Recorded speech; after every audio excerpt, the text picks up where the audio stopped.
ஓம் சுக்லாம் வரதரம் விஷ்ணும் சசிவர்ணம் சதுர்புஜம் பிரசன்னவதனம் தியாயேத் சர்வ விக்னோபசாந்தயே யா தேவி ஸ்தூயதே நித்யம் விபுதைர்வேதபாரகைः सा मे वसतु जिह्वाग्रे ब्रह्मरूपा सरस्वती निधये सर्वविद्यानां विषजे भवरोगिणां गुरवे सर्वलोकानां दक्षिणामूर्तये नमः. श्री दक्षिणामूर्तिसुदेशिकेन्द्रं द्वैपायनं सूत्रकृतं मुनीन्द्रं श्रीशङ्करं भाष्यकृतं यतीन्द्रं मद्देशिकञ्चापि नमामि विद्यै। ॐ सहनाववतु सहनौ भुनक्तु सह वीर्यं करवावहै तेजस्विनावधीतमस्तु मा विद्विषावहैः। ओम शांति शांति शांति।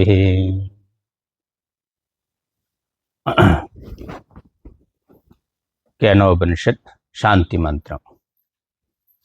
ओम आप्यायन्तु ममांगानि वाक् प्राणचक्षुश्रोत्रम् अथो बलमिन्द्रियाणि च सर्वाणि सर्वं ब्रह्मोपनिषदम् माहं ब्रह्म निराकुर्याम् मा ब्रह्म निराकरोत् अनिराकरणम् अस्तु अनिराकरणं मे अस्तु तदात्मनि निरतेय उपनिषत्सु धर्मास्ते मयि सन्तु ते मयि सन्तु। ओम शांति शांति शांति।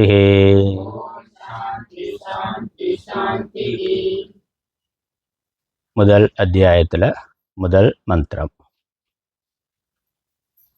ஓம் கேனேஷிதம் பததி பிரேஷிதம் மனஹ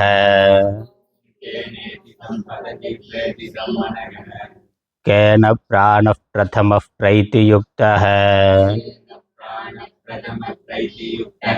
கேனேஷிதாம் வாச்சமிமாம் வதந்தி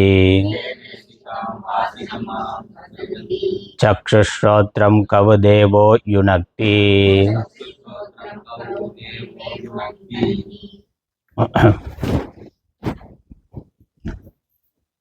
சிஷ்யனுடைய கேள்வியோடு இந்த உபனிஷத் தொடங்குகின்றது. இந்த மந்திரத்தினுடைய சுருக்கமான நேரடியான பதப்பொருளை முதல்ல பார்க்கலாம். அதுக்கப்புறம் அதனுடைய விரிவான விளக்கத்தை பார்க்கலாம்.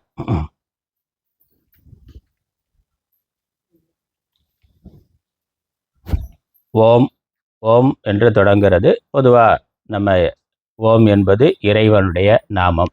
இறைவனுடைய நாமத்தை சொல்லி தொடங்கிறது வழக்கம். மந்திரம் கேன இஷிதம் பிரேஷிதம் மனஹ பததி. இது ஒரு வாக்கியம். கேன இஷிதம் பிரேஷிதம் மனஹ பததி. அடுத்த வாக்கியம் கேன பிரைதி பிரதமஹ பிராணஹ யுக்தஹ. மூன்றாவது வாக்கியம் கேன இஷிதம் இமாம் வாச்சம் வதந்தி. கடைசியா க உ தேவக சக்ஷுகு ஸ்ரோத்ரம் யுனக்தி. கேன கேன என்றால் எவருடைய, எந்த கர்த்தாவினால். இஷிதம் பிரேஷிதம் மனஹ பததி. இஷித்தம்னா இச்சையினால், எந்த கர்த்தாவினுடைய அல்லது யாருடைய விருப்பத்தினால், யாருடைய விருப்பத்தினால். பிரேஷிதம் மனஹ தூண்டப்பட்டதாக மனது. பததி பதத்தினா விழுகிறது, செல்லுகின்றது, விஷயங்களை நோக்கி செல்லுகின்றது.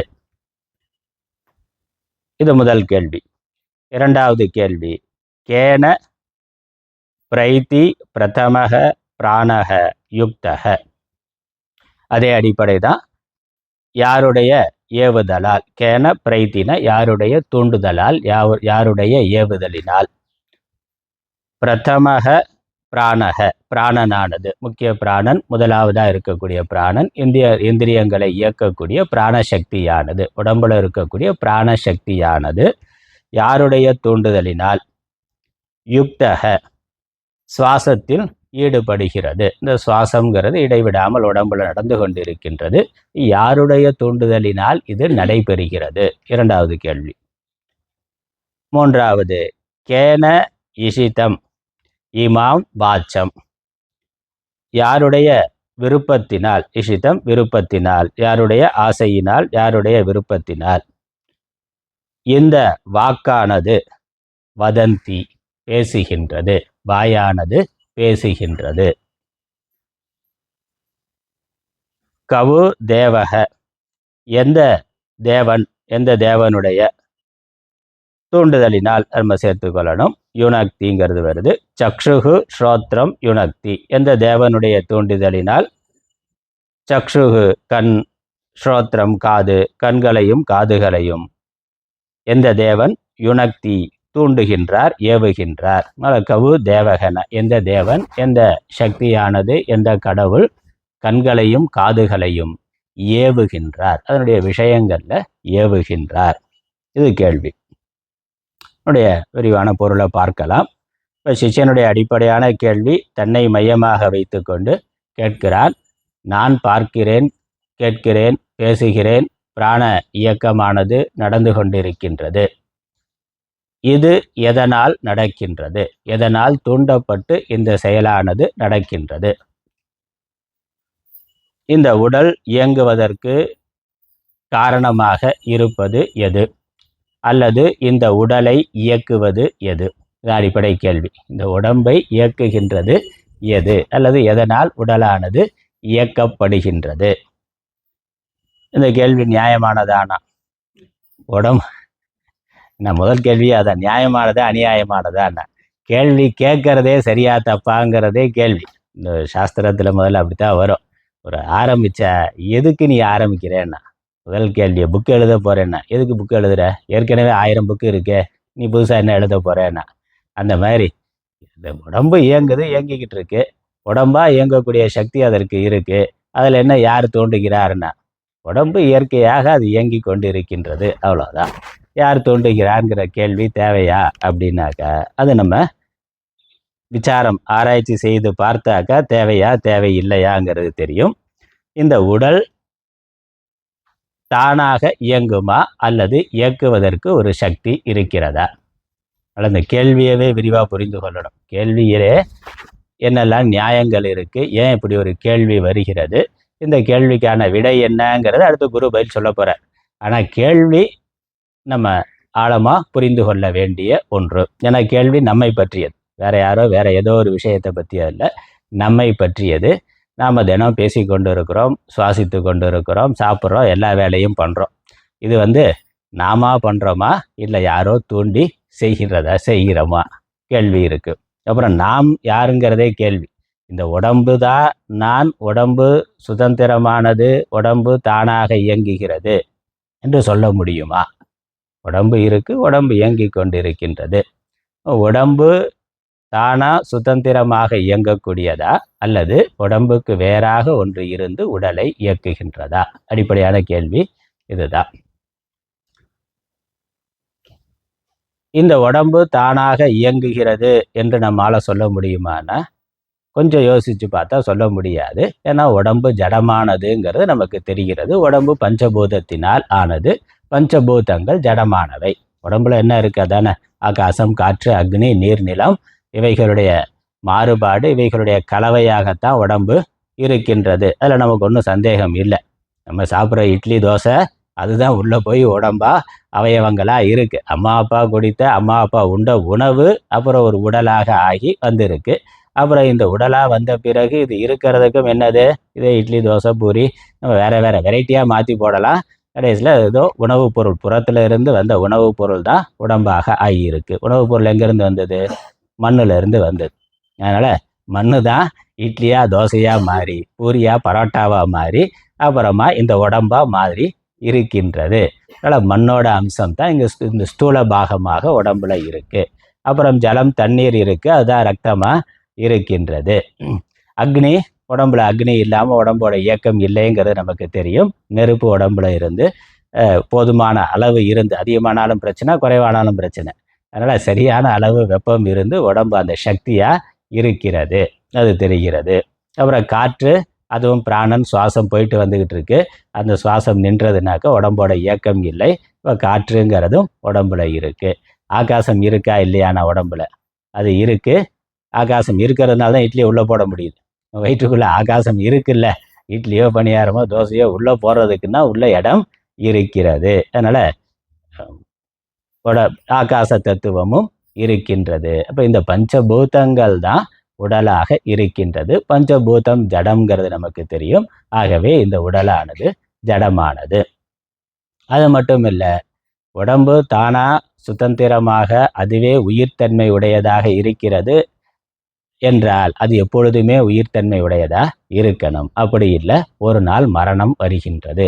ஒரு நாள் உடலானது, இதுவரை செயல்பட்டு கொண்டிருந்த உடலானது ஒரு நாள் செயல்படாமல் போய்விடுகிறது. இப்போ இத்தனை நாள் செயல்பட்டதுக்கும் இப்போ செயல்படாமல் போகிறதுக்குமான காரணம் என்ன? உடம்புக்கே தானாக சுதந்திரமாக செயல்படக்கூடிய சக்தி, உடம்புல இருந்தே உயிரானது உண்டாகி இருக்கிறது, உடம்பு உயிரை கொண்டு இருக்கிறது, உடம்பே உயிர்த்தன்மை உடையதாக இருக்குனாக்கா மரணம்ங்கிறது வரக்கூடாது. ஆனால் மரணம்ங்கிறது வருகின்றது. உடம்பை விட்டு ஏதோ ஒன்று பிரிந்து போய் விடுகிறதுங்கிறது நமக்கு தெரிகின்றது. அப்புறம் பிறக்கிற பொழுதே, குழந்தை பிறக்கிற பொழுதே உயிர் இல்லாமல் பிறக்கிறதையும் பார்க்கிறோம். பிறக்கிற பொழுதே அது இறந்ததா, செயலற்றதாக பிறக்கிறத பார்க்கிறோம். அல்லது இன்னொரு காலத்தில் அது செயல்படாமல் போவதை பார்க்கிறோம். அப்போ அதுலேருந்து என்ன தெரியுது? அது ஜடமானது. நம்ம வீட்டில் இருக்கக்கூடிய சைக்கிள் மாதிரி, பைக் மாதிரி, கார் மாதிரி, ஒரு இயந்திரம் மாதிரி அது சுதந்திரமாக தானே செயல்படக்கூடியது இல்லைங்கிறது தெரிகின்றது. வெளியே இருக்கக்கூடிய கல், மண் அது செயல்படாமல் இருக்குது. நாம் மனிதன், மற்ற ஜீவர்கள் செயல்படுகிறார்கள்னா அப்போ அதற்கும் இதற்கும் ஒரு வேறுபாடு இருக்குது. அந்த வேறுபாடு வேறுபடுத்துகின்ற ஒரு உயிர் சக்தி, உடலை இயக்குகின்ற உயிர் சக்தி, அதோட சம்பந்தம் உடலுக்கு இல்லாமல் போயிட்டாக்கா உடம்புக்கும் கல் மண்ணுக்கும் வேறுபாடு இல்லாமல் போய்விடுகிறது. இப்போ அதனால் என்ன முடிவு? இந்த உடம்பு தானாக சுதந்திரமாக இயங்கக்கூடியது அல்ல, உடம்புக்கு வேறாக ஒன்று இருந்து உடலை இயக்குகின்றது. அடிப்படை முதல்ல ஒரு நியாயம். இந்த உடம்பு ஜடமானது, கல் மண்ணுக்கும் இந்த உடம்புக்கும் வேறுபாடு இருக்குது. இது இயங்கி கொண்டிருப்பதாக இருக்குது. அப்போ இயக்குவதாக ஒரு உயிரானது உள்ளே இருக்கின்றது என்பது தெரிகின்றது. ஏதோ ஒன்று உயிர்னு நம்ம பேரில் சொல்கிறோம், ஆனால் உடம்பு தானாக சுதந்திரமாக இயங்குவது இல்லை, அதை இயக்குகின்ற ஒரு சக்தி உடம்புக்கு வேறாக இருக்கின்றது. முதல் நிலை. அதனால் உடம்பு மட்டும்தான் நாம் நினைக்கிறது தவறானது. உடம்பு மட்டுமே நான் நினைக்கிறது தவறானது. இந்த உடம்புக்கு இயக்கத்தை கொடுக்கக்கூடிய ஒரு உயிர் இருக்குது. உடம்பும் உயிரும் சேர்ந்து நான்னு வேணால் நினைக்கலாம், அப்படி நினைக்கலாம். இப்போ இருக்க நிலைமையில் உடம்பு உயிர் ரெண்டும் சேர்ந்ததா நான் இருக்குது. வெறும் உடல் மட்டும் இங்கு இல்லை, உடல் மட்டும் நான் இல்லை. அது முதல் நிலை புரிந்து கொள்ளுதல். அப்போ உடம்பை இயக்கிறது எதுன்னு கேட்கிற பொழுது நம்ம கொஞ்சம் யோசித்து பார்த்தா உள்ள மனசுன்னு ஒன்று இருக்குது, புத்தின்னு ஒன்று இருக்குது, அதுதான் உடலை இயக்குகின்றது. அதனால் இந்த மனது, புத்தி அது உடலை இயக்குவதாக இருக்கின்றது. அந்த மனது, புத்தி அது எப்படிப்பட்டது? அது சுதந்திரமாக அதுவே உயிர்த்தன்மை உடையதா, இல்லை அதற்கு உயிர்த்தன்மை வேற எங்கே இருந்தாவது வருதா? அதை ஆராய்ச்சி பண்ணணும்ல. உடம்பை மனசு இயக்குது, அதனால் உடம்பு ஜடமானது. சரி, மனது அது சேத்தனமானது, மனது தான் உயிர், அதுவே உடலை இயக்குகிறதுன்னு சொல்லலாமா அப்படின்னு கேட்டால், மனது எங்கே, அது எப்படி வந்தது என்று பார்த்தா மனதும் பஞ்சபூத காரியமாக வந்தது தான், பஞ்சபூதத்திலிருந்து வந்தது தான். மனதுங்கிறது மூளையினுடைய ஒரு பகுதின்னு சொன்னால், மூளை எங்கே இருக்குது? அதுவும் உடம்போட ஒரு பகுதியாக தான் இருக்கின்றது. இறந்து போயிட்டாருனாக்கா அங்கே மூளை அப்படியே தானே இருக்குது, வேற ஒன்றும் மாறலையே. இப்போ இறந்து போயிட்டாருனாக்கா மூளை தலையை பிரித்து பார்த்தா மூளை அப்படியே தான் இருக்குது. அது மனது அதுவும் ஜடமானது, அதுவும் பஞ்சபூத காரியம்ங்கிறது தெரிகின்றது. அதனால மனதே உயிர் இல்லை. உடம்பு ஜடமானது, உடம்புக்குள்ள மனதுன்னு ஒரு தத்துவம் இருக்கு. அந்த தத்துவம் உடம்போட சேர்ந்து செயல்படுகிறது. உடம்போட சேராம தனியாகவும் அது செயல்படும். எங்க தெரியுது? கனவுல தெரிகிறது. கனவுல இந்த ஸ்தூல உடம்பு செயல்படாம இருக்கு. அங்க மனது மட்டும் செயல்பட்டு, அங்க நம்ம அதே பார்க்கிறது, கேட்கிறது, சாப்பிட்றது, தூங்குறது, கொடுக்கறது, வாங்கிறது. விழிப்பு நிலையில இந்த ஸ்தூல உடம்புல இருந்து என்னெல்லாம் விவகாரம் பண்றோமோ அத்தனை விவகாரத்தையும் ஸ்தூல உடம்போட சம்பந்தம் இல்லாமலே நாம கனவுல செய்து கொண்டிருக்கிறோம். அப்ப இந்த உடம்புக்கு வேற இன்னொரு உடம்பு இருக்கு. அது கனவுல தெரிகின்றது. அந்த உடம்பு இந்த உடம்புல இருந்து இந்த உடம்பை நடத்தி கொண்டிருக்கிறது விழிப்பு நிலையில. கனவு நிலையில இதோட சம்பந்தம் இல்லாம நடக்கிறது. அந்த உடம்பு, அந்த உடம்புக்கு சூக்ஷ்ம சரீரம்னு பேரு. அதுல ஒரு அங்கமாகத்தான் மனசுங்கிறது இருக்கு. அதனால நம்ம இந்த உபனிஷத்தெல்லாம் படிக்கிறதுக்கு முன்னாடி தத்துவ போதம் இந்த மாதிரி அடிப்படை நூல் கொஞ்சம் படிச்சிருக்கணும். நம்ம படிக்கல, இனிமேல் அது படிப்போம். அதனால ஏன்னா இந்த உடம்புல என்னெல்லாம் தத்துவங்கள் இருக்குங்கிறது முக்கியமான விஷயம். இந்த ஸ்தூல உடம்புல என்ன தத்துவம் இருக்கு, சூக்ஷ்ம உடம்புன்னு சொன்னாக்கா அதுல என்னெல்லாம் தத்துவங்கள் இருக்கு. இங்க பிராணன் பார்க்குறோம், கண்ணு காது, மூக்கு, நாக்கு, மற்ற கைகள், கால்கள், இதெல்லாம் ஸ்தூல உடம்புல இருக்கா, சூக்ஷ்ம உடம்புல இருக்கா கேள்வி இருக்கு. ஸ்தூல உடம்புல தான் கண்ணு, காது, கைகள், கால்கள்லாம் இருக்கிறதா நம்ம நினைக்கிறோம். இந்த கண்ணு தான் கண்ணுன்னு நினைக்கிறோம். ஆனால் கனவுல இந்த கண்ணு இல்லாமலே இந்த கண்ணு மூடி இருக்கிற பொழுதே பார்க்குறோமே. அப்போ அது வேற எங்கேயோ கண்ணுங்கிறது தனியாகவும் இருக்கு. இந்த கண்ணு இல்லாமல் கண்ணுங்கிறது தனியாக இருக்கு, கையுங்கிறது தனியாக இருக்கு, காதுங்கிறது தனியாக இருக்கு. அப்போ இதெல்லாம் உடைய ஒரு சூக்ஷ்மமான ஒரு உடம்புக்குள்ளேயே இருக்கு. இந்த ஸ்தூல உடம்புக்குள்ள சூக்ஷ்மமான ஒரு உடம்பு இருக்கு. கனவுல அது மட்டும் செயல்படுகின்றது. அது தெரியுது. அதனால் இது இப்போ லேட்டஸ்ட்டாக சொல்லணும்னா சாஃப்ட்வேர் ஹார்ட்வேர் மாதிரி. ஹார்ட்வேர் இருக்குது, ஃபிசிக்கல் பார்ட் இருக்குது, கம்ப்யூட்டரோ செல்ஃபோனோ அது தனியாக இருக்குது. அதே சமயம் அந்த ஹார்ட்வேர் மட்டும் இருந்தால் போதுமான்னா அதற்குள்ளே ஒரு சாஃப்ட்வேர் இருந்து அது வேலை செய்கிறது. உண்மையிலே எல்லா வேலையும் செய்கிறது எது? சாஃப்ட்வேர் தான். அந்த சாஃப்ட்வேர் இருந்து வேலை செய்கிறதுக்கு இடமா ஹார்ட்வேர் இருக்குது. அவ்வளோதான். உள்ளே இருக்க சாஃப்ட்வேரை மட்டும் பிரித்து இன்னொரு கம்ப்யூட்டரில் போட்டு நம்ம வேலை செய்ய முடியும். இன்னொரு ஹார்ட்வேரோட சேர்த்து அதை நம்ம பயன்படுத்த முடியும். நம்ம என்னெல்லாம் வேலை செய்கிறோமோ அதெல்லாம் ஸ்டோர் ஆகி இருக்கிறது சாஃப்ட்வேரில் தான் இருக்குது, அதுக்குள்ளே தான் இருக்குது, அதோட மெமரியில் இருக்குது. அதை மட்டும் நம்ம தனியாக பிரித்து இன்னொன்றோட சேர்த்து பயன்படுத்த முடியும். அப்படித்தான் நம்மளுடைய உடம்பும் இருக்குது. இந்த ஸ்தூல உடம்போட இருந்து வேலை செய்யுது, அது இல்லாமல் தனியாகவும் வேலை செய்யுது. தேவையில்லைன்னா இந்த உடம்பை விட்டுட்டு வெளியே போயும் கூட வேலை செய்யும்னா, இந்த உடம்புக்குள்ளே இருந்து வேலை செய்யுங்கிறது இல்லை.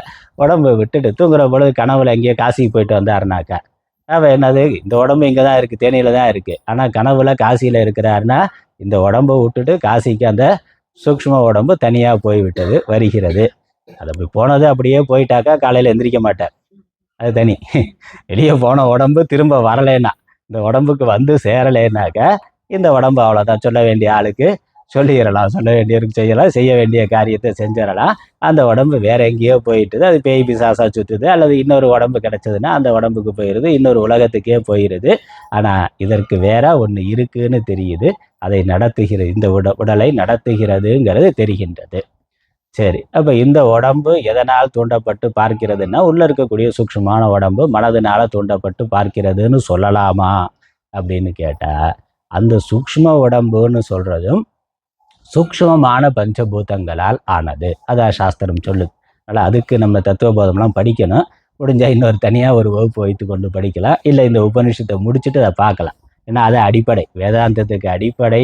இந்த வாய்ப்பாடு மாதிரி கணக்கு படிக்கணும்னாக்கா வாய்ப்பாடு, அடிப்படை வாய்ப்பாடு 1 2 நம்பர் தெரிஞ்சிருக்கணும்ல. அந்த மாதிரி நம்ம நேராக அல்ஜிப்ரா கணக்குக்கு வந்துட்டோம். கூட்டல் பெருக்கலுக்கு வாய்ப்பாடே தெரியாமல் அந்த மாதிரி நேராக உபனிஷத்துக்கு வந்துட்டோம். தத்துவ போதம்லாம் கொஞ்சம் படித்து கேட்டு இருக்கிறவங்களுக்கு இதெல்லாம் ரொம்ப விரிவாக சொல்ல வேண்டியது இல்லை. அதனால் நம்ம அதை படிப்போம். இது வரைக்கும் கேட்காதவங்களுக்கு தனியாக நம்ம ஒரு கிளாஸ் ஆரம்பிக்கலாம், அல்லது இந்த உபனிஷத்தை முடிச்சுட்டு தத்துவ போதம் பார்த்துட்டு அடுத்த உபனிஷத்துக்கு போகலாம். இருக்கட்டும். அப்போ சூக்ஷ்ம சரீரம் இருக்குது, மனது. இப்போ நமக்கு சூக்ஷ்ம சரீரம்ங்கிறது இல்லைன்னா மனதுங்கிறது தெளிவானது. உடம்புக்கு வேற மனசு இருக்குங்கிறது சந்தேகம் இல்லை, தெளிவாக இருக்குது. அந்த மனசும் சூக்ஷ்ம பஞ்சபூதங்களால் ஆனதுங்கிறது சாஸ்திரம் சொல்லுகின்றது. அதனால மனதும் ஜடமானது தான். அதனால் இந்த மனதுக்கும் வேறாக ஒன்று இருந்து மனதை இயக்குகின்றது. இப்போ அடுத்த கேள்வி, இந்த உடம்பு மனது இது தானா சுதந்திரமாக இயங்கக்கூடியது அல்ல. இதை இயக்குவதற்கு வேறான ஒரு சக்தி இருக்கின்றது. அந்த வேறான ஒன்று அது ஜடமானதா அல்லது சேத்தனமானதா அப்படின்னு ஒரு கேள்வி. அதுவும் ஜடமானதுன்னு சொல்லலாமே. இப்போ ஹார்ட்வேர் இருக்குது, சாஃப்ட்வேர் இருக்குது. இந்த ஹார்ட்வேர் சாஃப்ட்வேர் ரெண்டு மட்டும் இருந்தால் போதுமானா? இந்த ரெண்டையும் இயக்கிறதுக்கு வேற ஒரு கரண்ட் இருக்கணும், ஒரு ஒரு மின் சக்தியானது இருக்கணும். அது இல்லைன்னா இந்த ரெண்டும் இல்லையே. அப்போ இந்த ரெண்டையும் இயக்கக்கூடிய ஒன்று அதற்கு வேற இருக்கு. வேறான ஒரு கரண்ட்டு மின் ஆற்றலானது தனியாக இருந்து இந்த உடம்புக்குள்ளே சேர்ந்து இந்த சாஃப்ட்வேர் ஹார்ட்வேர் ரெண்டையும் இயக்குகின்றது. அந்த மாதிரி ஒரு உயிரானது இந்த ஸ்தூல உடம்பு சூக்ஷ்ம உடம்பு ரெண்டுக்குள்ளே சேர்ந்து இதை இயக்குகின்றது. அந்த நிலையில் நம்ம புரிந்து கொள்ளலாம். அப்புறம் அந்த கரண்ட் என்னதுன்னா, கரண்ட்டு ஜடமானது தானே. சாஃப்ட்வேர் ஹார்ட்வேர் எப்படி ஜடமானதோ அதே மாதிரி மின்சாரமும் ஜடமாக தான் இருக்குது. ஆனால் அது சக்தி ரூபமாக இருக்குது, இயக்குது. அதே மாதிரி இந்த உடம்பையும் மனதையும் இயக்கக்கூடிய அந்த உயிரானது ஏன் அது ஜடமாக இருக்கக்கூடாது? கேள்வி. அது ஜடமா இல்லை அது சுதந்திரமான உயிர் பொருளா அப்படிங்கிற கேள்வியானது வருகின்றது. அதெல்லாம் தான் இங்கே சிஷ்யனுடைய கேள்வியில் இருக்குது. அதனால் உடம்பு தானாக இயங்க அவள் ஓரளவுக்கு புரிஞ்சிருக்கிறார். உடம்பு தானாக இயங்கலை, உடம்பு என் மனசு, அப்புறம் மனசும் கேள்வி வருது. அதனால் மனசும் தானாக இயங்கலை, உடம்பையும் மனசையும் இயக்குகின்ற வேறொன்று இருக்குது. அந்த வேறொன்று ஜடமாக இருக்கணுமா சேத்தனமாக இருக்குமானா, அது ஜடமாக இருந்தாக்கா அதை இயக்கிறதுக்கு இன்னொரு சேத்தன பொருள் வேணும். அதுக்கு மேலே இன்னொன்று இருக்கணும். கரண்ட்டு இருக்குனாக்க கரண்ட்டு தானாக வருமா என்ன?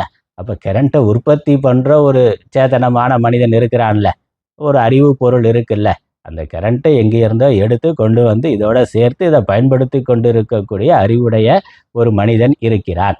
அந்த மாதிரி இந்த உடம்பு உயிர் இரண்டும் உடம்பு மனது இருக்கு, அதில் உயிர் சேருகிறதுனா இதை சேர்க்கின்ற ஒரு அறிவு பொருள் இதற்கு வேறாக இருக்கின்றது அப்படிங்கிற அளவுக்கு சிஷ்யன் புரிஞ்சிருக்கிறான். அதனால்தான் கடைசியாக என்ன சொல்றான்? கவு தேவக சக்ஷுகு ஸ்ரோத்ரம் யுனக்தி. எந்த தேவனானவன், தேவன்னாலே அறிவுடைய ஆள்னு அர்த்தம். ஆனால் இந்த உடம்பு மனதுக்கு வேறான இதை இயக்குவதற்கு காரணமான ஒன்று அது ஜடமானது அல்ல, அது அறிவு பொருள், அது அறிவானது, அது சேத்தனமானது, அது உயிர் பொருள். அது தேவன்கிற வார்த்தையில சொல்லுகின்றான். அது எது? அதான் கேள்வி. அதனால் இந்த உடலை மனதை இயக்குகின்ற உயிர் அல்லது தேவன் சக்தி ஆற்றல் எது என்பது சிஷ்யனுடைய கேள்வி. இப்போ இந்த அளவுக்கு நம்ம புரிஞ்சிருக்கணும். ஏன்னா நாஸ்திகர்கள் உடம்புக்கு வேற ஒன்றும் கிடையாது, உடம்பு தான் இருக்குது, ஏதோ உடம்புல தற்காலிகமாக உயிரானது தோன்றியது, அது ஏதோ காரணத்தினால தோன்றியது, ஏதோ காரணத்தினால பிரிஞ்சு போகுது, அதான் மரணம், செத்துட்டா அதுக்கப்புறம் ஒன்றும் கிடையாதுன்னா. உடம்புக்கு வேற ஆத்மானு ஒன்றும் கிடையாது, இருக்கிற வரைக்கும் இருக்கிறோம், போயிட்டா அப்புறம் ஒன்றும் இல்லை அப்படின்னு நாஸ்திகர்கள் சொல்லுகிறார்கள். ஆனால் கொஞ்சம் யோசித்து பார்த்தாக்கா அது சரியான யுக்தி கிடையாது. ஏன்னா உடம்புக்கு வேறாக உடம்பு தானாக உயிர் பெறும்னாக்கா இந்த கல் மண் பாறையெல்லாம் என்னைக்கு அப்படியே தானே இருக்குது, திடீர்னு அது உயிர் நடக்க ஆரம்பிச்சிருச்சா என்ன? அப்படி இல்லையே, ஜடமாகவே இருக்குது. இந்த உயிர் பொருள் அது பரம்பரையாக தொடர்ந்து வருகின்றது. அப்போ உடம்புக்கு வேறான ஒன்று இருந்து அந்த உடம்பை இயக்குகின்றதுங்கிறது தெரிகின்றது. அப்புறம் நான் அப்படிங்கிற பொழுது நான் ஜடம் அப்படிங்கிற எண்ணம் இல்லையே. நான்கிறது ஒரு சேத்தனன், நான்கிறது அறிவு என்பது தான் நமக்கு இருக்கு. நம்ம அறிவாளியா இல்லையா அப்படிங்கிற கேள்வி வேற. ஆனால் நான் அறிவாளி அல்லது அறிவாளி இல்லை, நான் புத்திசாலி, நான் மூடன்னு புரிந்து கொள்ளுகின்ற ஒரு அறிவு இருக்கா இல்லையா? அதான் கேள்வி. நான் படிக்கல, உண்மையாக படிக்கல, ஸ்கூல் பக்கமே போகல, எனக்கு ஆனவனா தெரியாது, அதனால் நான் படிப்பறிவு இல்லாதவன்னா, படிப்பறிவு அவர் இன்னொருத்தர் படித்தவர் இருக்கிறார், நான் நிறையா படித்தவன், இவ்வளவு படித்திருக்கிறேன்னா. இவர் படிப்பறிவு இல்லாதவர், அவர் படித்தவர்னா, நான் படிப்பறிவு இல்லாதவன்கிறது எனக்கு தெரியறது அறிவா அறிவில்லையா? அப்போ அறியாமையை நான் அறிகிறேன், என்னுடைய அறியாமையை நான் அறிகிறேன்னா அப்போ அறியாமைக்கு வேறான ஒரு அறிவானது இருக்கின்றது. நல்லா நிறையா படித்தவராக இருந்தாலும் அவருக்கும் தெரியாத விஷயம் இருக்குது. அவரு படிக்காத துறைங்கிறது இருக்குல்ல. நான் டாக்டர்னா, அவர் டாக்டர்னா மருத்துவம் பார்க்கலாமே ஒரே, அவருக்கு வீடு கட்டணும்னாக்கா ஒரு இன்ஜினியரை தான் கூப்பிடணும்.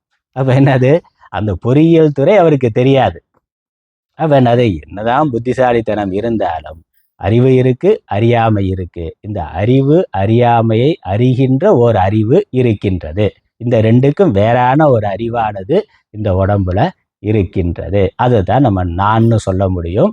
இந்த ஜடமான ஒன்று நான் என்றைக்கும் நினைக்காது, சொல்லாது. இப்போ உடம்பு ஜடமானது, அது நான் என்று நினைக்காது. மனது ஜடமானது, பஞ்சபூத காரியம்ங்கிறதுனால அதுவாக தானாக நான் நினைக்காது. அறிவு அதுவும் ஜடமானது, அதுவும் நான் நினைக்காது. அப்போ இந்த உடம்பு மனது அறிவுக்கு வேறான ஒன்று. இதை அறிவதாக, இதை இயக்குவதாக, இதை பயன்படுத்துவதாக இருக்கின்றதுங்கிறது கொஞ்சமாக யோசித்து பார்த்தா நமக்கு புரிகின்றது.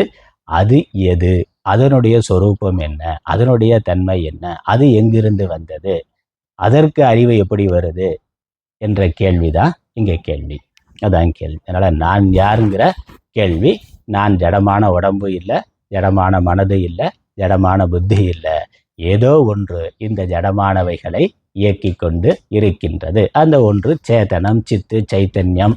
இதெல்லாம் சம்ஸ்கிருதத்தில் வேத உபனிஷத்தில் சொல்லுகின்ற வார்த்தை. அந்த அறிவு பொருளுக்கு சாஸ்திரம் சொல்லுகின்ற பெயர்கள் சித்து. சித்துனா அறிவு, ஞானம்னு அர்த்தம். சித்துங்கிற வார்த்தை சேத்தனம், சைத்தன்யம், ஞானம்ங்கிற வார்த்தையே. அப்புறம் பிரஜானம், பிரஜா, விஞ்ஞானம், இது எல்லாமே அந்த அறிவை குறிப்பது, அந்த அறிவுடைய உயிரை குறிப்பது. அது யார் அப்படிங்கிற கேள்வி இருக்கு. இதுதான் சிஷ்யனுடைய கேள்வியினுடைய தாத்பரியம். இதற்கு அடுத்த பாட்டிலேயே குரு பதில் சொல்லிடுறார். ஆனால் இதில் இன்னும் நிறைய நம்ம யோசிக்க வேண்டியது இருக்கு. ஆச்சாரியர் இதற்கு விரிவான விளக்கம் கொடுக்கிறார். இப்போ நம்ம சொன்ன விஷயங்கள் எல்லாம் ஆச்சாரியர் இன்னும் கொஞ்சம் யுக்திகளோட நியாயங்களோட சொல்லிக்கிறார். அதனால் நம்ம அடிப்படையாக என்ன இந்த மந்திரத்திலிருந்து புரிந்து கொள்ள வேண்டியது, ஆச்சாரியர் இதற்கு எப்படி விளக்கம் கொடுத்திருக்கிறார் அப்படிங்கிற சுருக்கமாக நான் சொல்லிட்டேன். இப்போ நம்ம சொன்ன விஷயத்தை தான் பாஷ்யத்தோட பார்க்க போகிறோம். அவ்வளோதான். ஒவ்வொரு வார்த்தைக்கும் அர்த்தம், பாஷ்யத்தில் என்ன அர்த்தம் இருக்குன்னு பார்க்கலாம். அதனால் புக்கை கையில் எடுத்துக்கலாம். புக்கில் 9வது பக்கம்.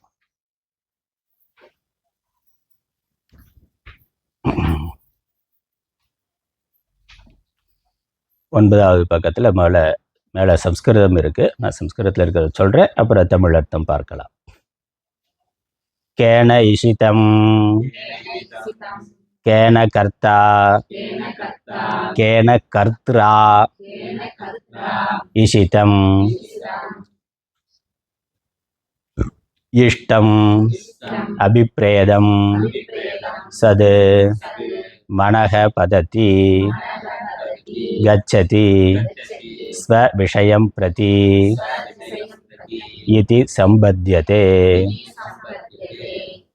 இது ஒரு வாக்கியம், முதல் வாக்கியம். முதல்ல கேன இஷிதம் என்பதை பிரிக்கிற பொழுது கேன என்றால் எதனால், எதனால்னாக்கா ஏதோ எந்த கர்த்தாவினால். ஆச்சாரிய கேனங்கிறதுக்கு கர்த்ரா அப்படின்னா எந்த கர்த்தாவினால், யாரோ ஒரு நடத்துபவர் இருக்கிறார். அது ஜட பொருள் கிடையாது, அது ஒரு உயிருள்ள பொருள். அதனால் கர்த்தான்னு சொல்கிறோம்.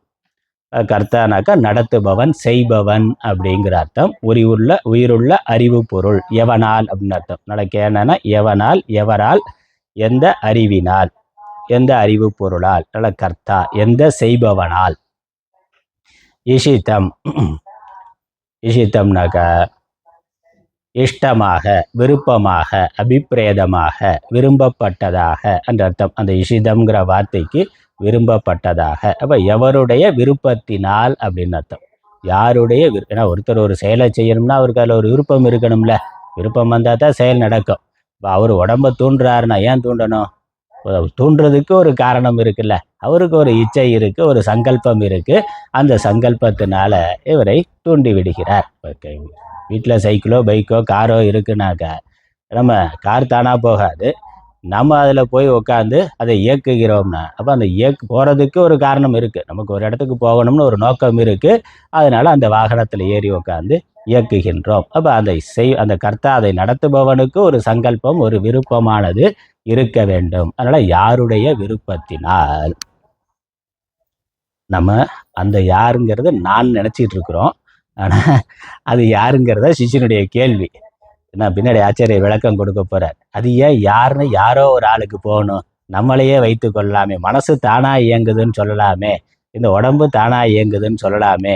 இன்னொரு ஆளை வெளியே இருந்து ஏன் கொண்டு வரணும்? ஏன் இம்போர்ட் பண்ணணும் இன்னொரு ஆளை? நானே என்னுடைய விருப்பத்தினால, என்னுடைய சங்கல்பத்தினால நானே செயலை நடத்துகின்றேன் அப்படின்னு ஏன் சொல்லக்கூடாது அப்படின்னு கேள்வி நமக்கு வரலாம்.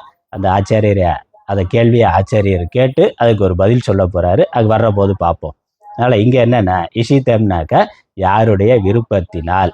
அடுத்த வரி விருப்பத்தினால் பதத்தினா கச்சதி, கச்சதினா செல்கிறது, இது போகிறது. யாருடைய விருப்பத்தினால் போகிறதுனா எங்கே போகுது? அதனால் அது வாக்கியத்தில் இல்லை. ஆகவே ஆச்சாரியர் ஸ்வ விஷயம் பிரதி, தன்னுடைய விஷயத்தை குறித்து என்று சேர்த்து கொள்ள வேண்டும். இதனுடைய அந்த மனதானது, இந்த மனமானது எதனுடைய விருப்பத்தினால் தன்னுடைய விஷயத்தை நோக்கி போகிறது. ஏதோ எதனால் விஷயத்தை நோக்கி போகுதுன்னா எதனால் மனது போகிறது? யாருடைய விருப்பத்தினால் போகிறது. எங்கே போகுது மனசு? ஏதோ ஒரு விஷயத்தை நோக்கி போகின்றது. உலக விஷயங்களை நோக்கி அது போய்கொண்டே இருக்கின்றது. அதனால் அது தானாக போகலை, யாருடைய விருப்பத்தினாலோ போகின்றது. அது யார்? இங்கே ஒரு இலக்கண ரீதியான ஒரு கேள்வி வருது. அதில் எடுத்துக்கொண்டு சொல்கிறார். ஏன்னா ஒரு வாக்கியம் சொல் பொருள் இருந்தாக்கா, சொல் இருந்தால் ஒரு வாக்கியம் இருந்தாக்கா அதனுடைய சரியான பொருளை புரிந்து கொள்வதற்கு ஒவ்வொரு சொல்லினுடைய பொருளும் நமக்கு தெளிவாக தெரிஞ்சிருக்கணும். சொற்பொருள் தெரியாமல் வாக்கிய பொருளை நம்ம சரியாக புரிந்து கொள்ள முடியாது. ஒரு சொல்லுக்கு பல பொருள்கள் இருக்கலாம். அப்போ அந்த இடத்துல எந்த அர்த்தத்தில் அந்த சொல்லானது பயன்படுத்தப்பட்டு இருக்கிறதுன்னு நம்ம சரியாக புரிந்து கொண்டால் தான் வாக்கியத்தினுடைய பொருளை சரியாக புரிந்து கொள்ள முடியும். அதனால் ஆச்சாரியர் இந்த இஷித்தம் அப்படிங்கிற சொல்லுக்கு என்னெல்லாம் அர்த்தம் இருக்கிறது, இலக்கணத்தில் இலக்கியங்களில் டிக்ஷனரி எடுத்தாக்க, ஒரு சொல் எடுத்தாக்க அதுக்கு என்னெல்லாம் அர்த்தம் இருக்குது என்று தாத்து பாடம்னு சம்ஸ்கிருதத்தில் பேர். அந்த அர்த்தங்களை எடுத்துக்கொண்டு இந்த இடத்துல எந்த அர்த்தமானது பொருந்தும், இந்த வாக்கியத்தில் சிஷ்யனுடைய கேள்வியில் எந்த அர்த்தமானது பொருந்தி வருகிறதுங்கிறத ஆராய்ச்சிக்கு எடுத்துக்கொள்கிறார். அதனால் இது கொஞ்சம் இலக்கண அடிப்படையிலான விஷயம். அடுத்த வாக்கியம், எந்த கர்த்தாவினால் அபிப்பிரேதமாக விரும்பப்பட்டதாக இருந்து கொண்டு மனதானது தன் விஷயத்தை குறித்து செல்லுகின்றது என சம்பந்தப்படுத்தப்படுகிறது. அதனால் விஷயத்தை குறித்துங்கிறத நம்ம சேர்த்துக்கொள்ளணும். மந்திரத்தில் இல்லை. மனசு அதனால் தூண்டப்பட்டு போகுதுன்னா எங்கே போகுது? எங்கேயோ போகுது. அது போயிட்டே இருக்குது, நான்ஸ்டாப்பாக போயிட்டே இருக்குது. எண்ணற்ற விஷயங்களை குறித்து போய்கொண்டே இருக்கிறது. அதனால் விஷயங்களை குறித்து போதல் என்பதை நம்ம சேர்த்து கொள்ளணும். அடுத்தது இஷு. இஷு என்ற தாதுவுக்கு அதோட வினைச்சொல், அந்த வினை அடி அப்படின்னு தமிழில் சொல்லுவோம், வினை அடி. அதனால் இஷித்தம் அப்படிங்கிறதுல இஷு என்பது என்ற வினையடிக்கு ஆபிக்ஷ்யம், அதாவது அடிக்கடி என்ற ஒரு அர்த்தம் இருக்கு. அந்த இஷு என்ற வினையடிக்கு அடிக்கடின்னு ஒரு அர்த்தம். அப்புறம் கதி அப்படிங்கிற ஒரு அர்த்தம், போதல் அப்படிங்கிற அர்த்தம். அப்புறம் இச்சா என்று 3 பொருள்கள் உண்டு. இச்சா அப்படின்னு ஒரு அர்த்தம் உண்டு. அந்த வினையடி, அந்த வார்த்தைக்கு, அந்த அடிப்படையான வினை சொல்லுக்கு இந்த 3 பொருள்கள் இருக்கின்றன. இந்த இடத்துல அவற்றுள் ஆபிக்ஷ்யம், அதாவது அந்த அடிக்கடி என்ற அந்த அர்த்தமும், நம்ம சம்ஸ்கிருதத்தில் இருக்கிறத படிக்கலை, படிச்சுட்டு அடுத்த வரைக்கும் போவோம். ஈஷே ஆபிக்ஷன்யே அர்த்தஸ்ய கதி அர்த்தஸ்ய ச இஹ அசம்பவாத் இச்சா அர்த்தஸ்ய ஏவ ஏதத் ரூபம் இதி கம்யதே. இஷிதம் இதி யட் பிரயோகः து சாந்தசம் தஸ்ய ஏவ பிரபூர்வஸ்ய நியோகார்த்தே பிரேஷிதம் இதி ஏதத் தத்ர பிரேஷிதம் இதி ஏவ உக்தே பிரேஷயித்ரு பிரேஷண விசேஷ விஷய ஆகாங்க்ஷா ஸ்யாத் கேன பிரேஷயித்ரு விசேஷேன கீதృశம் வா பிரேஷணம் இதி இஷிதம் இதி தூ விசேஷணே சதி தத் உபயம் நிவர்த்ததே கஸ்ய மிச்சா மாத்ரேண பிரேஷிதம் இதி அர்த்த விசேஷ நிர்தாரணாத். இதிஷ்டம் அப்படிங்கிற ஒரு வார்த்தையை எடுத்துக்கொண்டு அதற்கான சரியான பொருள் நம்ம இந்த இடத்துல என்ன புரிந்து கொள்ள வேண்டும். அதற்கு பல பொருள், அடிக்கடி, கதி செல்லுதல், ஆசை என்று 3 பொருள்கள் இருக்கு. அவற்றுள் ஆபீக்ஷ்ணியம், கதி என்ற 2 பொருளும் இவ்விடத்தில் பொருந்தாது. ஆகையால் இச்சை என்ற பொருள் உள்ளதின் ரூபமாகவே இது இந்த இஷிதம் என்பது அறியப்படுகிறது. ஆனால் இந்த இடத்துல இச்சா, விருப்பம், ஆசை என்ற பொருள் தான் பொருந்துகின்றது என்று ஆச்சாரியர் முதல்ல சொல்றார். அதுக்கப்புறம் அடுத்ததுல ஒரு சின்ன நுட்பமான ஒரு வேறுபாடு ஒரு விஷயம் இருக்கு. அஞ்ஞானமாயின், அப்படி இச்சைங்கிற பொருள் தான் எடுத்துக்கொள்ள வேண்டும் என்றால், இச்சை என்ற பொருள் உள்ள தாத்துவின் ரூபமாயின் இஷ்டம் என்றே அதன் ரூபம் இருக்க வேண்டும். நம்ம இஷ்டம்னு சொல்றோமே, எனக்கு இது இஷ்டமானது. இஷ்டம்ங்கிற வார்த்தை, அந்த இஷ் அப்படிங்கிற தாதுவுக்கு இச்சான்னு அர்த்தம் எடுத்துக்கொண்டா விருப்பம், இஷ்டம்ங்கிற அந்த அப்படித்தான் அந்த வார்த்தை அமைப்பு இருக்கணும். இஷ்டம்னு தான் இருக்கணும். ஆனால் இங்கே உபனிஷத்தில் எப்படி இருக்கு? இஷித்தம்னு இருக்கு. அதனால் இஷித்தம்ங்கிறதுக்கு அர்த்தம் இஷ்டம். இஷ்டம்னா என்னது? விருப்பம். இப்போ யாருடைய விருப்பம், யாருடைய விருப்பத்தினால். ஆனால் இலக்கணப்படி அந்த விருப்பங்கிற வார்த்தை இஷ்டம்னு வரணும். ஆனால் உபனிஷத்தில் இஷித்தம் என்று இட் என்ற ஆகமம் வைத்து பிரயோகித்தது.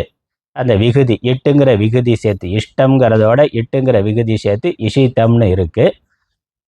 இட்டுங்கிறது இஷ்டம்னா இஷு டாதான வருது. ஆனால் அந்த இஷுல சேர்ந்து இஷித்தம் அப்படின்னு இருக்கு. அந்த ஈ சேர்ந்து இருக்கிறதுங்கிறது தான் இட்டுங்கிறதுக்கு அர்த்தம். இட்டுங்கிறது ஒரு விகுதி சேர்ந்து இஷ்டம்ங்கிறது இஷித்தம்னு இங்கே இருக்கு. இலக்கணப்படி இஷ்டம்னு தான் இருக்கணும். ஏன் அப்படி இருக்குன்னா அது வேதம் அப்படி இருக்கு, அவ்வளோதான். அதில் ஏன் அப்படி இருக்குன்னு கேள்வி கேட்கக்கூடாது, அதுதான். அதனால் வைதிக பிரயோக முறையை ஒட்டியதாகவும், அதனால் சாதாரணமாக நம்ம பயன்படுத்தி கொண்டு இருக்கக்கூடிய இலக்கண முறை, நடைமுறையில் இப்போ இருக்கக்கூடிய இலக்கணம்ங்கிறது வேற. வேத காலத்தில் வேதத்துக்குன்னு சில இடங்களில் சில பிரயோகங்கள் இலக்கணம் இருக்குது. அதனால் அது அப்படி இருக்குது, அவ்வளோதான்.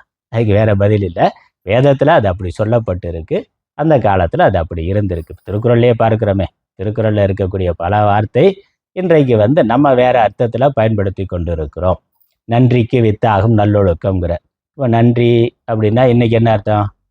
வேறு அர்த்தம் வச்சுருக்கோம். அந்த இடத்துல நன்மை அப்படின்னு அர்த்தம். நன்மைங்கிற அர்த்தத்தில் நன்றிங்கிற, இப்போ நன்றிங்கிறதுக்கு நன்மைங்கிற அர்த்தத்தில் நம்ம பயன்படுத்துகிறதே இல்லை. நன்றினா நன்றி, அவ்வளோதான். யாராவது ஒருத்தர் செஞ்சதுக்கு பயில தேங்க்ஸ்னா, அவ்வளோதான். ஆனால் நன்றிங்கிறதுக்கு நன்மைங்கிற பொருள் இருக்கு. நன்மைங்கிற பொருளை தான் அங்கே பயன்படுத்துகிறார்.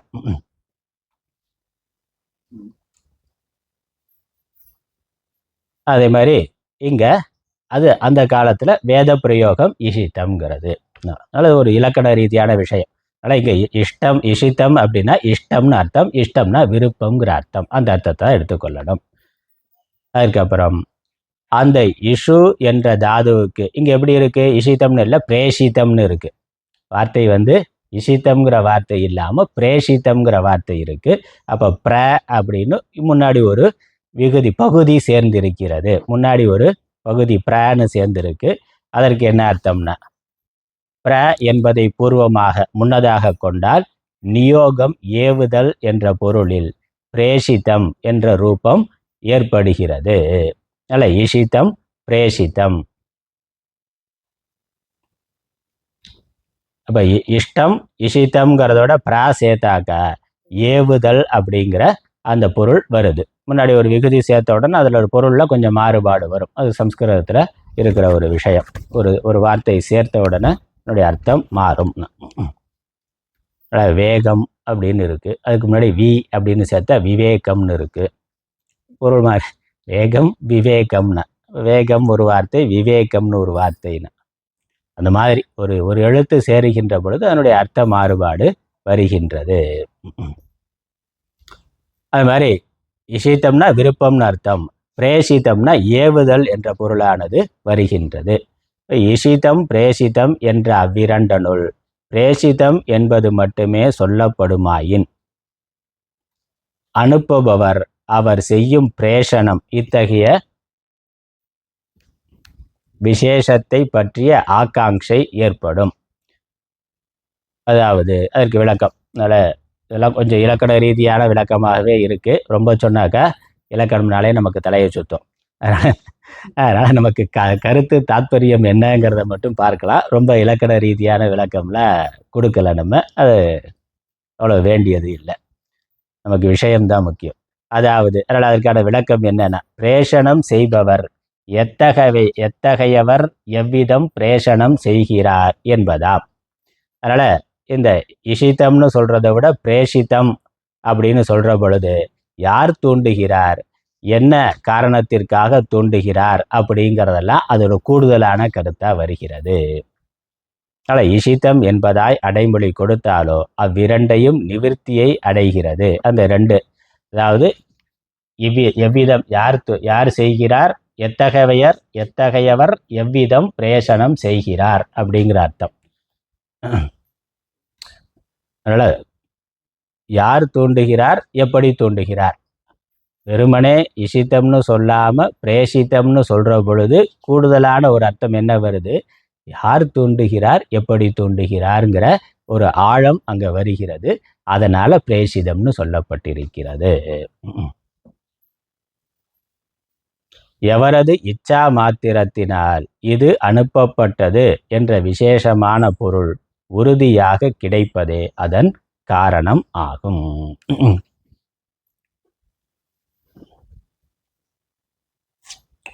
அதனால இங்க எப்படி இருக்கு, கேனேஷிதம் பததி பிரேஷிதம் மனக. அந்த முதல்ல இஷிதம்னு இருக்கு, அதுக்கப்புறம் பிரேஷிதம்னு இருக்கு. பிரேஷிதம்ங்கிற பொழுது தூண்டுதல்ங்கிற அர்த்தம், இஷிதம் அப்படிங்கிற பொழுது விரும்புதல் அப்படிங்கிற அர்த்தம். அப்போ அவருடைய விருப்பத்தினாலேயே இந்த தூண்டுதலானது நடக்கிறது. அதான் விஷயம், அவருடைய விருப்பத்தினாலேயே தூண்டுதலானது நடக்கின்றது என்பது. வேற ஒன்றும் பண்ணலை, அவர் உட்காந்து விரும்பினார், அது நடக்குது, அவ்வளோதான். அவர் ஆசைப்பட்டார், செயல் நடக்கும். அப்போ அவர் நேராக போய் பண்ணிட்டாரன்னா நேராக பண்ணலை, பண்ணணும்னு நினைச்சார், செயல் நடக்கிறது. அதனால் அந்த இச்சா மாத்திரம் அப்படிங்கிறது ஏன் அப்படியெல்லாம் சொல்கிறோங்கிறதுக்கு பின்னாடி பதில் வர்ற பொழுது விரிவான விளக்கம் வரும். அதனால் முடிவான கருத்து என்னென்னா, எவரது இச்சா மாத்திரத்தினால் இது அனுப்பப்பட்டது, யாருடைய விருப்பத்தினால் மட்டுமே இது தூண்டப்படுகின்றது, செயல் நடக்கின்றது என்பது என்ற பொருளானது உறுதியாக கிடைப்பதே அதன் காரணம் ஆகும்.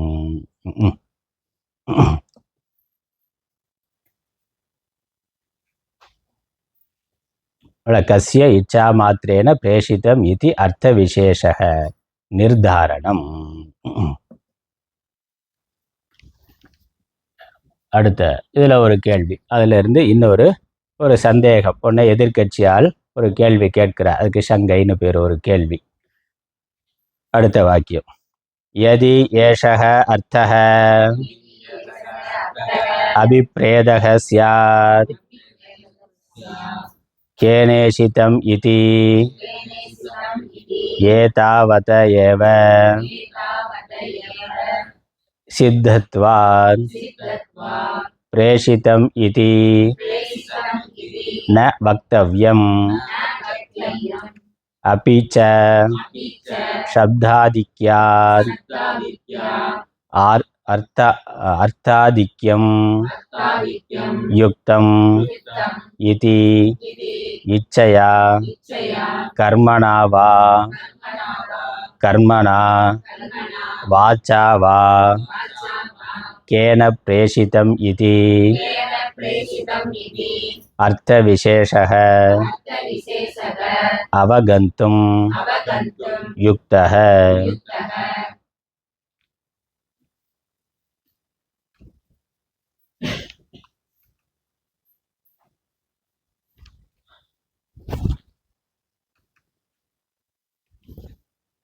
கொஞ்சம் நுட்பமான ஒரு விஷயந்தான். கொஞ்சம் பொறுமையாக கவனமாக கேட்கணும். அதனால் ஒரு கேள்வி இதில் இந்த பொருள் இதுதான் ஸ்ருதியினுடைய பொருள், இச்சா மாத்திரத்தினால் அப்படின்னு அதுதான் பொருள்னு ஆச்சாரியர் முதல்ல தெளிவுபடுத்தி சொல்கிறார். இந்த இஷிதம் அப்படிங்கிறதுக்கு கேனேஷிதம்னா யாருடைய இச்சா மாத்திரத்தினால், யாருடைய விருப்பத்தினால் மட்டும் அப்படிங்கிற பொருள் என்று இதான் இதுக்கு பொருள்னு தெளிவாக சொல்லிட்டார். அதுக்கப்புறம் இன்னொரு பண்டிதர் இருப்பாரே, அந்த பண்டிதர் ஏன் நீங்கள் அதுதான் பொருள்னு தீர்மானம் பண்ணுறீங்க அப்படிங்கிறது கேள்வி. அதனால் இப்பொருள் இந்த பொருளானது இது யதி ஏஷக அர்த்தக அபிப்பிரேதக சியாத், இதுதான் உங்களுடைய பொருள் என்றால், இதுதான் இந்த இடத்துல உபனிஷத்தினுடைய பொருள் என்றால், கேனேஷிதம் என்ற இவ்வளவினாலேயே அது கிடைத்து விடுமானால் பிரேஷிதம் என சொல்ல வேண்டுவது இல்லை. 2 வாக்கியம் இருக்கு, இஷிதம் பிரேஷிதம் இருக்கு. கேனேஷிதம்னா யாருடைய இச்சையினால், அதிலே வந்துடுது. அப்புறம் பிரேஷிதம்னா தூண்டுதலால் அப்படிங்கிறது வருது. இங்கே ஆச்சாரியர் முதல்ல என்ன சொன்னார், யாருடைய விருப்பத்தினால் இந்த வேலையானது நடக்கிறது அப்படின்னு சொன்னார். அப்போ பிரேஷிதம்ங்கிற வார்த்தைக்கு தேவையில்லையே, ஏன் அந்த வார்த்தை உபனிஷத்தில் இருக்குன்னா, யாருடைய விருப்பத்தினால் செயல் நடக்கிறது அப்படின்னா, அவர் விரும்பினார் அப்படிங்கிறதுனாலே செயல் நடக்குதுன்னா, அப்போ செயலை செய்யறது செய்ய தூண்டுறது அப்படிங்கிறது இல்லை, விரும்பினார் நடக்குது, அவ்வளோதான் என்று சொல்ல வேண்டுவது இல்லை. ஆனால் பிரேஷிதம் மேலும் சப்தம் அதிகமாக ஆகுங்கால், இந்த பிரேஷிதம்னு இன்னொரு சப்தமானது அதிகமாக வர்ற பொழுது பொருளின் ஆதிக்கம், அதனுடைய அர்த்தத்தினுடைய ஆளுமை கொள்வதுதான் பொருத்தமானது என்பது பற்றி. அதனால் இன்னொரு வார்த்தை, அந்த பிரேஷிதம்னு இன்னொரு வார்த்தை இருக்கிறது அப்படிங்கிறதுனால அது வெறும் இச்சை மட்டுமா, அதுக்கு மேலே கர்மத்தினாலா வாக்கினாலா எதனால் அனுப்பப்பட்டது என்ற அர்த்த விசேஷம் அறிந்து கொள்ளக்கூடியதாக ஆகிறது எனில், அதனால் இங்கே வெறும் விருப்பம் என்பது மட்டும் இல்லை, வாக்குனால ஒரு தூண்டுதல் இருக்கலாம் அல்லது செயலால் தூண்டுதல் இருக்கலாம், அப்படி இருக்கு. ஆனால் 2 வார்த்தை இருக்கிறதுனால இஷிதம் அப்படின்னா விருப்ப மாத்திரம்னு அர்த்தம், விருப்ப மாத்திரம்ங்கிற சொல்லோட கூடுதலாக பிரேஷிதம்ங்கிற வார்த்தையும் இருக்கிறதுனால அங்கே செயலோட தூண்டுதல் வாக்கோட தூண்டுதல் அப்படியும் இருக்கலாம் என்று அர்த்தமாகிறது. அப்படி கேள்வி பூர்வபக்ஷம். இன்னைக்கு இப்போ கார் இருக்குது, காரில் நம்ம உட்காடுறோம், கார் ஓடணும் அப்படின்னு காரில் உட்காந்து நினச்சோன்னா கார் ஓடிடுமான்னு? ஓடாது. அப்போ அது என்னது, நான் ஒரு இடத்துக்கு போகணும்னு விரும்புகிறார், அந்த போகிறதுக்கு வாகனத்தில் போகலான்னு நினைக்கிறார், அப்புறம் அந்த வாகனத்தில் ஏறி உட்காடுறார், உட்காந்து போகணும் அப்படின்னா அது போயிடாது. அப்போ அது வாகனத்தை இயக்கணும். வெறும் இச்சா மாத்திரம்ங்கிறது ஒரு செயலை பண்ணாது, அந்த செயல்ங்கிறது ஃபிசிக்கலாக செய்யப்படணும், உடல் ரீதியாக உடலால் அது செய்யப்பட வேண்டியது. ஒரு வாகனத்தில் ஏறி உட்காந்து சாவியை போட்டு அதை ஸ்டார்ட் பண்ணி அப்புறம் மிதிக்க வேண்டியதை மிதித்து ஆக்சிலேட்டர்லாம் கொடுத்து அப்புறம்தான் வண்டி போகும். அப்போ அங்கே செயல்ங்கிறது இருக்குது. வெறும் இச்சா மாத்திரம்ங்கிறது வெறும் விருப்ப மாத்திரம்ங்கிறது இல்லை, செயல்ங்கிறது இருக்குது, செயலாக வேலை நடக்கிறது. அது ஒன்று. அப்படி இல்லாமல் இவர் முதலாளியாக இருக்கிறாருன்னு வச்சுங்களேன், காரில் பின்னாடி சீட்டில் அல்லது முன்னாடி சீட்டில் ஏறி உட்கார்றாரு, அங்கே போகணும்ப்பா போப்பான்னு சொன்னால் டிரைவர் ஓட்டுறார். அப்போ என்னது, வெறும் வாக்கு மாத்திரம். அந்த எஜமான் என்ன பண்ணார், வெறும் வாக்கு மாத்திரத்தினால செயலை நடத்திக்கிட்டு, அவர் நேராக செய்யலை, டிரைவரை உட்கார வச்சு போட்டு அந்த இடத்துக்கு போகணும் போனாக்கா இவர் கொடுத்தது கமாண்டு மட்டும்தான். வெறும் கமாண்டு கொடுத்தாரு, அவர் நேரடியாக ஒன்றும் பண்ணலை, அப்புறம் அவர் தூங்கிட்டார். அவ்வளோதான், இங்கே போகணும் அந்த இடத்துக்கு போகணும் அப்படின்னு சொல்லிட்டு அவர் தூங்கிட்டாருனாக்கா அது இன்னொரு செயல் நடக்குது, கமாண்ட் வாக்குனால செயலானது நடக்கின்றது. அப்படி நடக்கலாமே, அப்படி நடக்கலாம். இல்லை இவர் போகணும்னு நினச்சாரு போயிட்டாருன்னா, நம்ம கனவுல என்ன பண்ணுறோம், போகணும்னு நினைக்கிறோம் போயிடுறோம், அவ்வளோதானே, வேறு ஒன்றும் பண்ணலை. போகணும்னு நினைக்கிறோம், கனவுல மனசு ஒரு சங்கல்பம் பண்ணுது இங்கே போகணும்னு போய் விடுகிறது. அதனால் இந்த செயல் நடக்கிறதுக்கு செயலை தூண்டுறதுங்கிறது வெறும் மனதோட சங்கல்பத்தில் மட்டும்னாலும் நடக்கலாம், வாக்குனுடைய மனசும் வாக்கும் சேர்ந்து நடக்கலாம், மனசு வாக்கு உடம்பு மூன்றும் சேர்ந்தும் நடக்கலாம். இங்கே ஆச்சாரியர் முதல்ல இது வெறும் மனதினால மட்டும், மனதினுடைய சங்கல்பத்தினால் மட்டும் நடக்கிறது அப்படின்னு சொல்லிட்டார். மனதினுடைய சங்கல்பம்னா அந்த தூண்டுபவருடைய யாரோ ஒருத்தர், ஏதோ ஒரு உயிர், ஏதோ ஒரு தேவன் உள்ளே இருந்து அவருடைய சங்கல்பத்தினால், அவருடைய இச்சை மாத்திரத்தினால நடக்கிறது அப்படின்னு சொன்னா, எதிர்கட்சியால் பூர்வபக்ஷியோட கேள்வி, பிரேசித்தம்னு ஒரு வார்த்தை இருக்கிறதுனால வெறும் மனதினால மட்டும் இல்லை, வாக்காலையும் செயலாலையும் நடக்கின்றது என்பது ஏன் அர்த்தம் எடுத்துக்கொள்ளக்கூடாது? அதான் கேள்விங்க. கேள்வி. ஏன்னா உயிர் உள்ளே இருந்து எப்படி மனதை உடம்பை இயக்குகிறது? அது நேரடியாக வந்து இயக்குதா, அல்ல அது அதனுடைய முன்னிலையில் இயக்கம் நடக்கிறதா? அது கேள்வி. அது கேள்வி. இதெல்லாம் அப்படியே நடக்க முடியும். ஏன்னா இன்றைக்கு விஞ்ஞான வளர்ச்சியில் காரில் ஏறி உக்காந்து தான் நம்ம தான் ஓட்டணுங்கிறது இல்லை. இன்னைக்கு வந்து அலெக்ஸா மியூசிக் போடுன்னாக்கா போடுது. வாய்ஸ் கமெண்ட்லேயே நடக்குது இல்லை. நம்ம ஒரு காலத்தில் பாட்டு கேட்கணும்னா டேப் ரிகார்டர் எடுத்து வச்சு அதில் கேசட்டோ சிடியோ போட்டு அப்புறம் அதை பட்டனை அமைக்கி அதுக்கு கரண்ட்டு கொடுத்து போட்டால் தான் அது பாடும். ஆனால் இப்போ அது இல்லை, வாய்ஸ் கமெண்ட் போதும். ஒரு உட்காந்த இடத்துல டிவி ஆன் பண்ணணும், லைட் ஆன் பண்ணணும், ஃபேன் ஓடணும் அப்படின்னா அலெக்ஸான்னு சொல்லி சொன்னாக்க, அல்லது ஹே கூகுள் அப்படின்னு சொல்லி சொன்னாக்க அது நடக்குது. வாய்ஸ் கமெண்ட்லாம் நடத்த முடியும்னா, இயக்கிறது இயந்திரங்களை இயக்கிறது நம்ம நேராக இயக்கணுங்கிறது இல்லை, வெறும் வாய்ஸ்லேயே வாக்குனாலேயே நடத்த முடியும்னு இருக்கு. இன்னும் இப்போ அடுத்த லெவலில் என்ன ஆராய்ச்சி பண்ணுறான், தலைக்குள்ளே ஒரு சிப்பை வச்சுட்டாக்கா நீங்கள் வந்து நினச்சா போதும் செயல் நடக்கும்னா, வாயை திறந்து கூட சொல்ல வேண்டியதில்லை. அதெல்லாம் சாத்தியம்னு சொல்கிறான். சாத்தியம்னு வந்து அது நடத்த முடியும் அப்படின்னு சொல்லி நம்ம மனசில் நினச்சாலே, இங்கே உட்காந்து கம்ப்யூட்டர் ஆன் பண்ணி இதெல்லாம் பார்க்கணுன்னா மனசில் நினச்சா போதும் அதெல்லாம் அது நடக்கும். அப்படி மைண்டையும் அந்த எலக்ட்ரானிக் டிவைஸையும் கனெக்ட் பண்ணிட முடியுங்கிறான். அதெல்லாம் சோதனையில் இருக்குது. அதனால் ஃப்யூச்சரில் நீங்கள் வாய்ஸ் கமெண்ட் கூட கொடுக்க வேண்டியதில்லை. இந்த நேரத்தில் லைட் எரிஞ்சால் நல்லா இருக்கும்னு நினச்சா லைட் எரியும், அவ்வளோதான். ஃபேன் ஓடுனா நல்லா இருக்குன்னா ஓடும். டிவியை நிறுத்தணும், சேனல் மாற்றணும்னு நினச்சா தானாக மாறும்.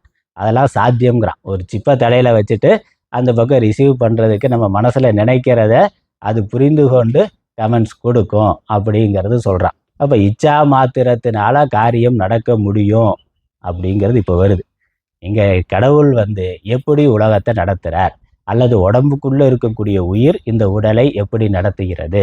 அது செயல் மூலமாக நடத்துதா, இல்லை வெறும் கமெண்ட் வாக்காளால் நடத்துதா, வெறும் இச்சையினால் நடத்துகிறதா? அது ஒரு தனிப்பட்ட உடம்பை எடுத்துக்கொண்டு ஆராய்ச்சி பண்ணலாம். உடம்புக்கு என்னவோ அதே தான் உலகத்துக்கு. கடவுள் இருக்கிறார்னா, அவர் உலகத்தை நடத்துகிறார்னா தினம் பூமியை வந்து சுற்றி விட்டுட்டு போகிறாரா, இல்லை அது சுத்தட்டும்னு அவர் வாக்கில் சொன்னால் போதும்னா அது நடக்குதா, இல்லை அவர் நினைத்தாலே நடக்கிறதான்னு? இது கேள்வி. நினைச்சாலே நடக்க முடியுமானா நடக்க முடியுங்கிறதுக்கு இப்போ நமக்கு நடைமுறையில் எலக்ட்ரானிக்கில் எல்லாம் வந்து கொண்டு இருக்கிறது. இப்போ பகவான் நம்மளாலேயே பண்ண முடியும்னா ஏன் பகவானால் பண்ண முடியாது? இச்சா மாத்திரத்தினால உலகத்தை சிருஷ்டி பண்ணுறதுங்கிறது முடியுமா முடியாதானா? முடியும். அப்படித்தான் உலகம் சிருஷ்டியாக இருக்குது, அப்படித்தான் நடந்து கொண்டு இருக்கிறது. நம்ம உடம்பு மனசோட இயக்கமும் அது அப்படித்தான் நடந்து கொண்டு இருக்குங்கிறது சாஸ்திரம் சொல்கிறது. இதற்கு ஆச்சாரியர் பதில் சொல்ல போகிறார். அதனால் பூர்வபக்ஷியோட கேள்வி, இந்த 2 வார்த்தை இருக்குது. இஷிதம்னு இருக்குது, பிரேஷித்தம்னு இருக்குது. இது இஷிதம்னா விருப்பத்தினால், பிரேஷித்தம்னாக்கா ஏவலால், தூண்டுதலால். அப்போ தூண்டுதல்னு வர்ற பொழுது வெறும் விருப்பம் மட்டும் இல்லை, அது வாக்குனாலேயோ உடலாலோ சேர்ந்து அது செய்யப்பட்டிருக்கிறது அப்படிங்கிற ஒரு அழுத்தமான கருத்து வருகின்றது. இதற்கு நீங்கள் என்ன பதில் சொல்கிறீங்க அப்படின்னு கேள்வி கேட்குறாரு. அந்த பதிலை அடுத்த வாரம் சொல்கிறேன்னு சொல்லிட்டார் சங்கரன். அதுக்கான பதில் வந்து அடுத்த வாக்கியத்தில் வருது. அது அடுத்த வாரம் தொடரும். ஓம் ஈஸ்வரோ குருராத்மேதி மூர்த்தி பேத விபாகினே व्योमवत्याप्तदेहाय दक्षिणामूर्तये नमः। ओं पूर्णमदः पूर्णमिदं पूर्णात् पूर्णमुदच्यते पूर्णस्य पूर्णमादाय पूर्णमेवावशिष्यते। ओं शान्ति शान्ति शान्ति। हरिः ओम्।